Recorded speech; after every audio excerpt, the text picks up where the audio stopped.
Hey guys, welcome back. It is your favorite Gimp with a Limp, and I'm here with another one of my ranty videos, if you want to say it, if you want to call it that way.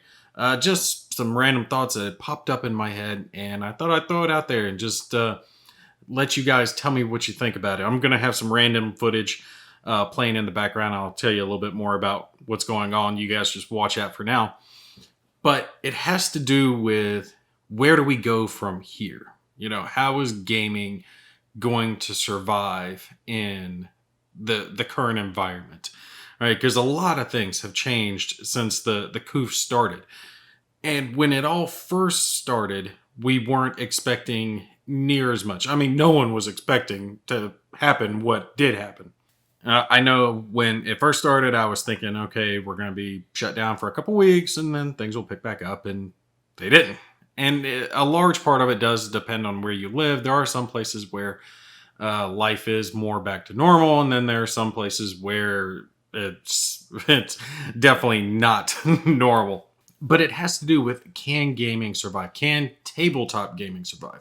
Now, the general stuff that I cover, right, it doesn't matter. Generally, my main subject is solitaire wargaming, which is in fact thriving. All right, and I'll touch more on that here in a minute. But when I say tabletop gaming, I mean my other passion, which is X-Wing, which I have some footage of that playing in the background for you guys. So, and it's not just X-Wing, but X-Wing is my thing, right? X-Wing is what I'm really into, but it doesn't matter if it's 40K or Battletech or Robotech or whatever the hell it is that you're into, your tabletop gaming. Can it survive the COOF?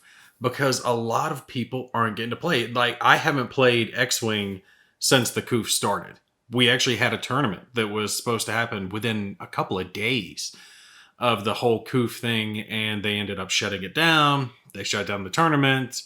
That's when the stores started closing. I was really upset because I was the captain of my team. We had a good team. We had made it to the finals in the previous year. We were locked. We were ready to do well.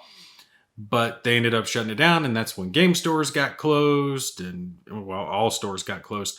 And speaking of which, when I say the game stores got closed, make sure that if you can, that you support those that you can, and I mean everyone. When I say that, support your local game store, buy from them if you can.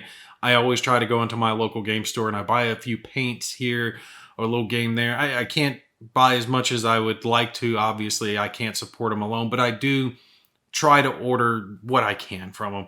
And I see others doing the same thing. Make sure you do that for your game store, and not even just your game store. Do it for YouTubers too. I mean, I don't say this very much because I get tired of hearing other channels say it, but I'll throw it into this video since it's a little off the wall one. But yeah, the whole like, subscribe thing, big deal. YouTubers really appreciate it. Most everyone, myself included, has donation links down in the description. If you can donate, we really appreciate it. It does help offset all of the cost, not just for myself, but any of the other YouTubers. If you watch them consistently, make sure you help them if you can, right? If times are tough, people get it, right? There's no hard feelings about it. Like Gold Squad podcast that I have in the background for some of this video, definitely good guys to support.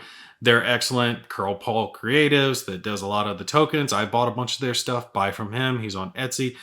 Support these guys, obviously, if you can. All right, that's my little spill, putting the begging out there. But we'll get back to it.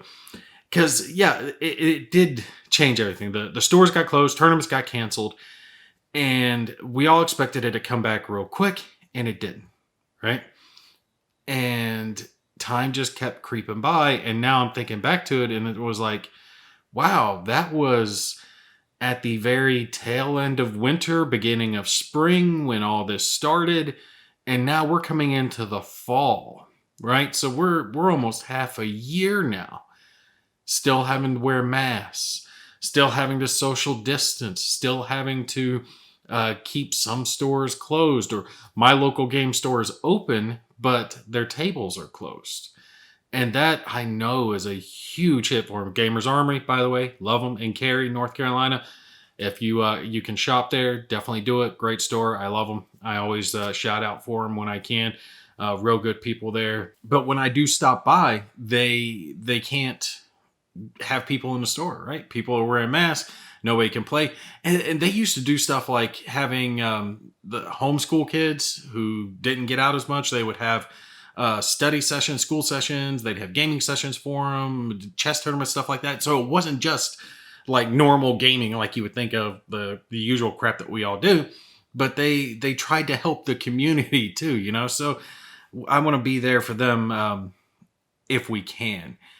And my thing is, now that I'm seeing people who are coming up with workarounds for the issues that we're having, which is great.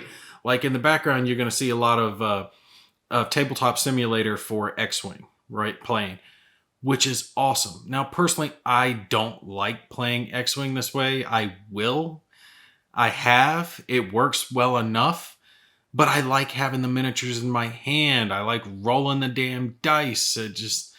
It's so much harder for me to do it with a mouse. I don't know. There's just, you lose something in the digital translation of the game. You can't see the miniatures as well. I mean, I'm not hating on Tabletop Simulator. It's a great program. Everything works very well.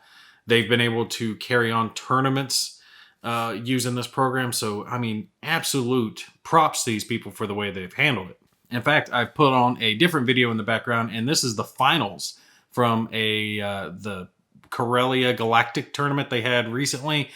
The final match they were having, and there were a lot of damn ship. I can't remember the name of that ship. Spamtex is what it's called. They're spamming those little separatist fighters, and those things are just crushing it. I think something like 70% or so of the list that were making into finals recently had those ships were some form of a spam text list. They can just do some serious damage, evidently, but I don't know. I haven't got to play with them too much. But that's the thing. Are these tournaments going to come back? Right?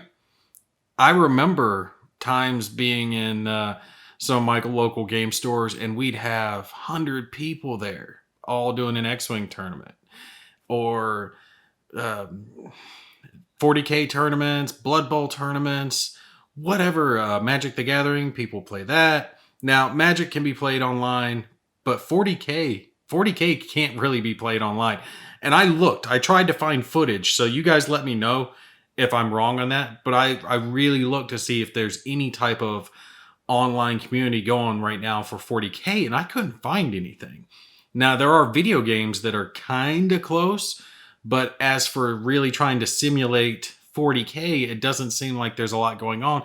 And part of that seems to be their GW's reluctance to have their stuff modeled because of copyright and all that, and I kind of get it. But regardless, here nor there on that, those people who are really into 40K or Age of Sigmarines, they're not getting to have their tabletop experience anymore because they can't get together, right? They can't go to their game stores.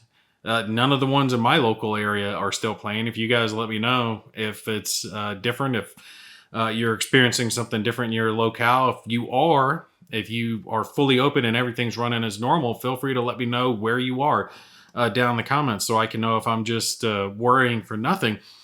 But I do worry that this is going to change the way that we think about all of our tournament structures. Like for me, the big thing about X-Wing is really getting there, setting up my stuff and having those cool tokens and getting to talk to people across from me and just have a fun tournament, have a fun day, or get out of the house, get away from the kids for a little while. I know I'm not the only one who thinks that way. I don't want it to have become so much into the digital realm that everyone's going, well, this is kind of easier, so let's just kind of stick with it. You know, we were doing digital before, it worked really well, we'll just stick with it. I want to get back to the game stores. I want to get back to having the big tournaments. I want to get back to being across from my opponent. I want to see the pain and fear in his eyes as he smashes his templates as I bomb his miniatures into the ground and he storms off crying. No, I'm just joking. I did have a guy who got really upset. during our tournament. I actually did a video on it called "Don't Be That Guy." Go check it out. But that is the concern. Where do we go from here? How long is this going to last? Is this going to last until they tell us there is a vaccine from the coof? But come on, who's going to take that shit? I wouldn't take it. And most people I know I've talked to say they wouldn't take it because it'd be very, very experimental at this point. So, what? Year? 2 years? 3 years? Game stores can't survive, right? The hobby itself. I have talked to some publishers, and the publishers that I'm on a first name basis with tend to be the ones who are putting out solitaire wargaming experiences, since that is my bread and butter, what I normally cover. And they have told me that they are noticing an uptick, that they have survived the coof fairly well. And that makes me think that's the direction things are heading in. It's heading in digital and solitaire, and that face-to-face experience. I mean, it was already lesser. It had gone down, and then it started coming back with people getting more into the tabletop hobby again, and then the coof thing kind of crushed it. And I don't want it to be crushed again, and then we lose that experience. It would take decades to get it back to where it was. And you see a lot of people talking about bringing people into the hobby. I mean, when you just talk about tabletop, right, whether it's card or miniature or whatever it is, plenty of people are into it. Men, women, doesn't matter what color you are, plenty of people are into it. Different hobbies have different demographics, but plenty of people were doing it. I mean, thousands were going to these conventions to see these games and new items and everything. I don't want to see that go away. It was awesome. It was great. And the thing is it can only help me at the moment, right? Because solitaire gaming it's noticing an uptick. I noticed an uptick, especially over the past so many months, in videos, especially like top solitaire war games, my top suggestions or whatever. I noticed that those videos started to get viewed more again. And I think people were looking for stuff that they could play at home, that they could enjoy without having to go out into the public. I think we're going to see a rise again of GW, especially pushing more and more of the smaller box stuff like Blood Bowl, the Blackstone Fortress, Necromunda, any of that stuff that can be just had in a single box rather than the huge 40K Sigmar experience that requires you to invest your life savings and a kidney to build and paint yourself an army. I think multiple companies are probably going to start going down that line of smaller, solitaire, easier to bite gaming experiences or more digital stuff, since people will be at the stores less than they had been before. We're not going to see as much stuff like Destiny coming out, or damn, I can't remember the name of that one that was recent. It wasn't Aeon, it was something else. The card game where you bought the box and you couldn't change the cards around. It was just that box itself, period. You couldn't switch anything out. I forget what the hell the name of the game was, but you guys know what I'm talking about. But anyway, that's, like I said, it's just me rambling about the state of the world that we're seeing right now. You guys let me know if you are experiencing something different. If gaming is still thriving in your area. I mean, it's a ghost town for me still. Nobody's in the game stores. They are, like I said, going out and buying. The store's still open. If you can do that, absolutely do it. I know it's easier. Trust me. I know it's easier to order off Amazon or order online. But if you can support that local game store, make sure you do it, because I want these stores to still be there when the world does go back to a form of sanity and people can get out and play those games in front of each other again. I still want to have our stores there and not have them all gone. I mean, I've heard some statistics that there are some cities in the country where 60% of the small business has died and will not come back. So not even that they might come back later, but just gone, right? So do what you can to help alleviate that. I'm not talking about everybody, but if you can support it and you can spare a little bit, buy from the local game store, support the local reviewers, YouTubers, anyone that you can. Just kind of spread that love around as you are able to. But yeah, you guys let me know down in the comments. Am I blowing smoke? Am I on point here? Is this the new age of solitaire and digital gaming? Or are we going to see a resurgence? Are we going to get back to the table and get our teeth back into some miniatures and painting and blowing up enemy ships and making your opponent really pissed off so he throws his templates and makes me chuckle? God, I hope we go back to that. All right, but that's going to be it for me. You guys take care. I will see you in the next one.